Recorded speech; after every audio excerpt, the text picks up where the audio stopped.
अस्सलामुअलैकुम वरहमतुल्लाहि वबरकातुहू। My name is Ishan Hussain और ये प्यारा क्यूट और लवली सा चैनल है केमिस्ट्री टाइगर, जिसमें आज हम बात करेंगे एवोगैड्रोस नंबर। एवोगैड्रोस नंबर होता क्या है, मतलब क्या है और किस तरह जो है वो कितने पार्टिकल एक मोल में होते हैं, इस पूरी डिटेल जो है वो इसमें हम बताएंगे। तो सबसे पहले एवोगैड्रोस नंबर। एवोगैड्रोस एक साइंटिस्ट है, ठीक है, उसने अपने नाम पे एक नंबर बनाया है। It is a collection of 6.02 × 10⁻23 particles. कहते हैं कि कोई भी चीज़ है अगर वो एक मोल है, अगर वो एक मोल है तो उसमें जो पार्टिकल्स होंगे वो 6.02 × 10⁻23 पार्टिकल्स होंगे। ठीक है जी। अब मोल को समझने के लिए समझ लें कि मेरे पास 1 किलो जो है, एक 1 kg कोई चीज़ है, ठीक है, 1 kg। अब 1 kg में आपको पता है कि कितने ग्राम होते हैं, 1000 ग्राम होते हैं, ठीक है। अब उसने कहा कि कोई भी चीज़ है, कोई भी चीज़ अगर वो एक मोल है तो उसमें जो पार्टिकल होंगे, अगर वो 1 मोल है तो उसमें 6.02 × 10⁻23 पार्टिकल्स होंगे। ठीक है, क्या कहा उसने कि अगर वो चीज़ 1 मोल है तो उसमें 6.02 × 10⁻23 पार्टिकल्स होंगे।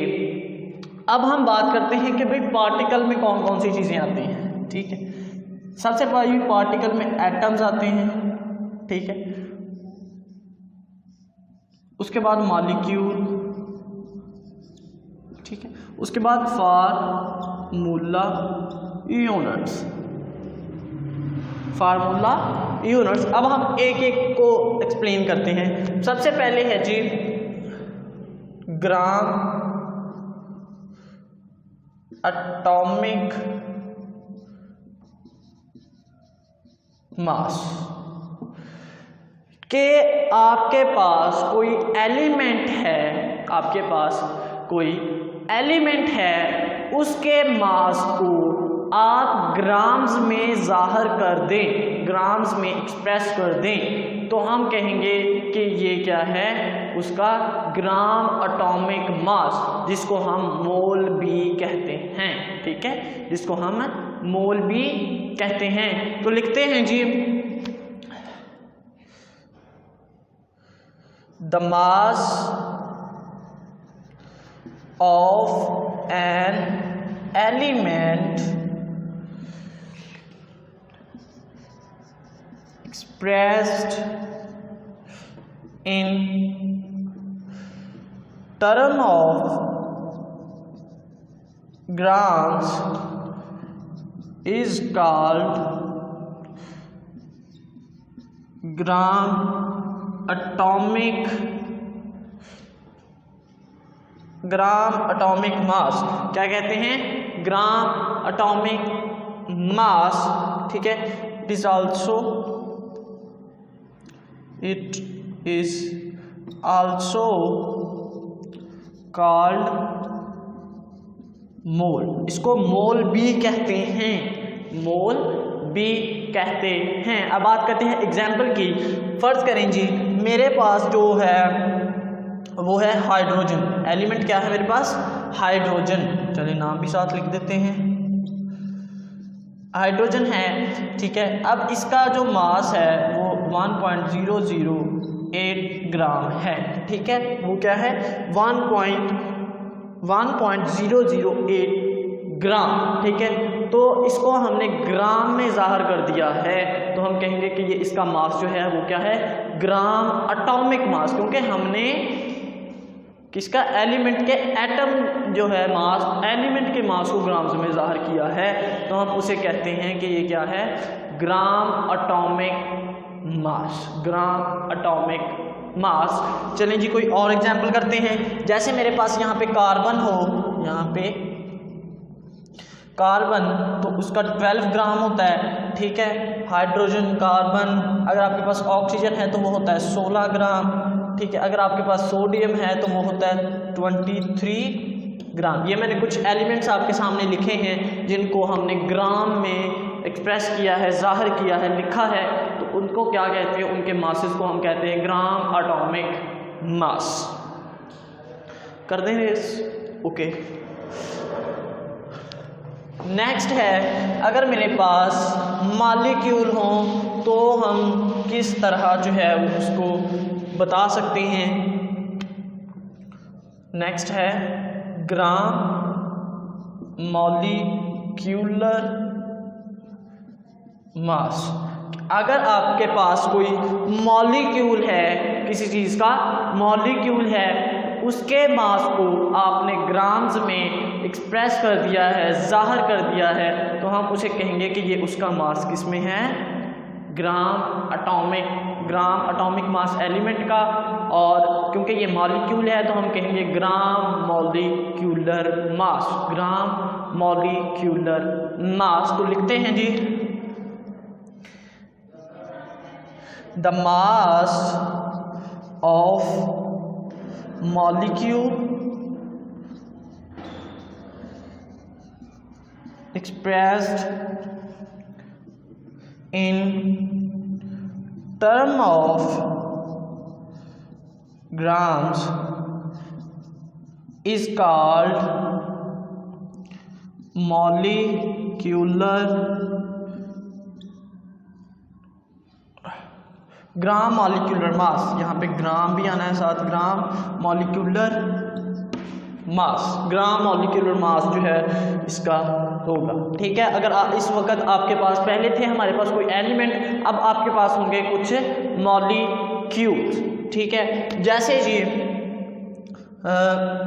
मेरे पास जी आपके हो कोई मॉलिक्यूल, जैसे मेरे पास हो H2SO4, ये मेरे पास मॉलिक्यूल है, नाम है इसका सल्फ्यूरिक एसिड। तो इसका 98 ग्राम जो है मास होता है, एक मॉलिक्यूल का 98 ग्राम। तो हम इसे कहते हैं कि ये इसका मास क्या है, ग्राम मॉलिक्यूलर मास। एक मॉलिक्यूल का मास कितना है ग्राम में, समझ आ गई, पक्का।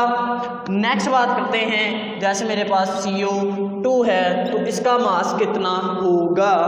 अब यहाँ कार्बन का मेरे पास होता है 12, ऑक्सीजन का मेरे पास होता है 16, 16, 16, 32, ठीक है। तो टोटल कर ले, मेरे पास कितना हो गया 44 ग्राम। तो यहाँ पे हो गया 44 ग्राम, ठीक है। इसी तरह आपके पास कोई और मॉलिक्यूल होगा, जैसे मेरे पास H2O है तो इसका होता है 18 ग्राम। ये मैंने कुछ मॉलिक्यूल्स आपके सामने लिखे हैं जिनके मासेस को मैंने ग्राम्स में एक्सप्रेस किया है, तो हम कहते हैं कि इसके मास को ग्राम मॉलिक्यूलर मास कहते हैं, ठीक है, समझ आ गई।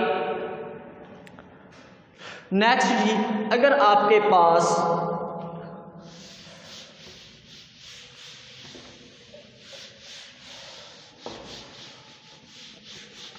कोई आयनिक कंपाउंड हो, आपके पास कोई आयनिक कंपाउंड हो, आयनिक कंपाउंड का मतलब ये कि उसमें आयंस बने, उस कंपाउंड में आयंस, जैसे ये है, ठीक है, ये मेरे पास है, ये इस तरह के जितने भी आपके साल्ट होते हैं वो ज़्यादातर आयनिक ही होते हैं, ठीक है। आपके जितने भी साल्ट हैं वो सारे आयनिक कंपाउंड ही हैं। तो हम आयनिक कंपाउंड के मासेस को, आयनिक कंपाउंड के मासेस को ग्राम्स में एक्सप्रेस कर दें तो हम ये कहते हैं कि ये ग्राम फार्मूला मास है, क्योंकि हम उसके मासेस को फार्मूला यूनिट में रिप्रेजेंट करते हैं, तो इसलिए उसको हम कहते हैं ग्राम फार्मूला मास।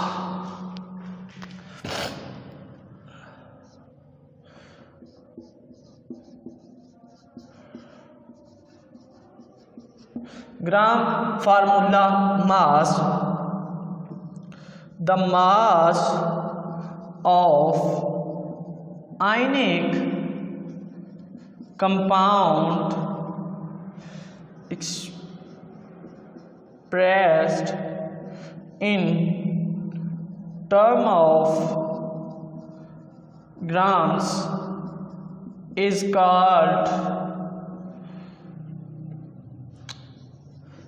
gram formula mass. अब आपके पास कोई भी, ठीक है, फार्मूला यूनिट वाला कंपाउंड होगा, उसके मास को आपने ग्राम्स में एक्सप्रेस करना है, जाहिर करना है, तो हम क्या कहते हैं कि ये क्या है, ग्राम फार्मूला मास। ठीक है, जैसे जी इसी का ऊपर वाले का ले लेते हैं, सोडियम क्लोराइड। ठीक है, सोडियम का 23 और इसका होता है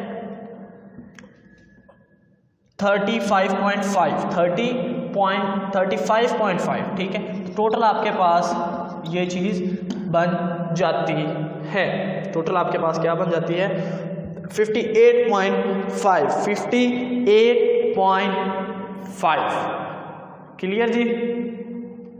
ये आपके थे जी कि उन पार्टिकल्स कौन कौन से हो सकते हैं, एटम्स हो सकते हैं, मॉलिक्यूल हो सकते हैं, फार्मूला यूनिट हो सकते हैं। ठीक है जी। नेक्स्ट जी, अब आपको थोड़ा सा समझा देते हैं। अब देखिए, कोई भी किसी भी चीज़ का एक मोल है, किसी भी चीज़ का एक मोल है, तो उसमें एटम्स की तादाद एक जैसी होगी।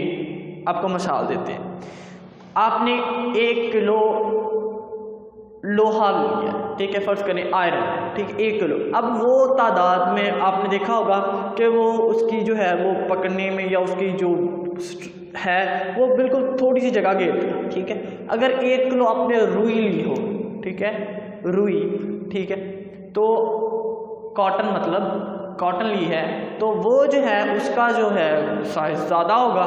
ठीक है, लेकिन वज़न उसका 1 किलो ही होगा।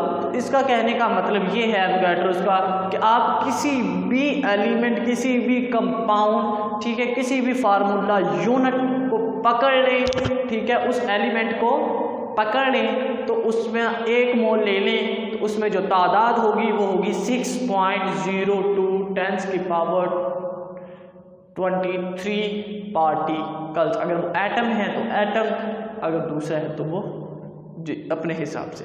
आई होप आपको समझ आ गई होगी। ठीक है, एवोगैड्रोस को जो रिप्रेजेंट करते हैं, it is represented by Na। ठीक है, ये n बड़ा और a छोटा। ठीक है, समझ आ गई। और इसकी जो होती है कीमत, ये आपको याद होनी चाहिए। समझ आ गई, क्लियर। अब एक आपने फार्मूला याद रखना है, number of moles is equal to given mass of substance divided by molecular mass. आपको नंबर ऑफ मोल्स पूछे जाएंगे, भाई आपके पास ये चीज़ कितने ग्राम है। जैसे जी आपको एक मिसाल से समझाते हैं। हम कहते हैं कि भाई उसमें एक चीज़ है, वो है जी 40 ग्राम ऑफ, कुछ कर लीजिए, 40 ग्राम ऑफ ये चीज़। ठीक है, तो इसमें मोल्स कितने होंगे। ठीक है, तो आप सबसे पहले उसका भाई मोलर मास निकालेंगे। सबसे पहले क्या निकालेंगे,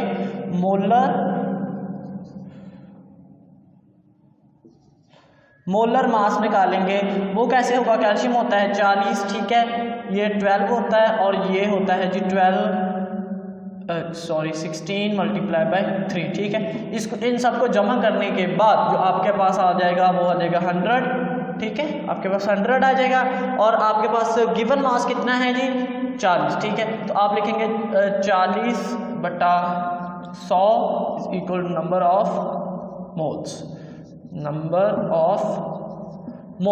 तो ये इससे कैंसिल हो गया, तो 0.4 मोल्स जो हैं इसमें हैं। ठीक है, इतने में कितने मोल्स हैं, कितने मोल, 0.4 मोल्स।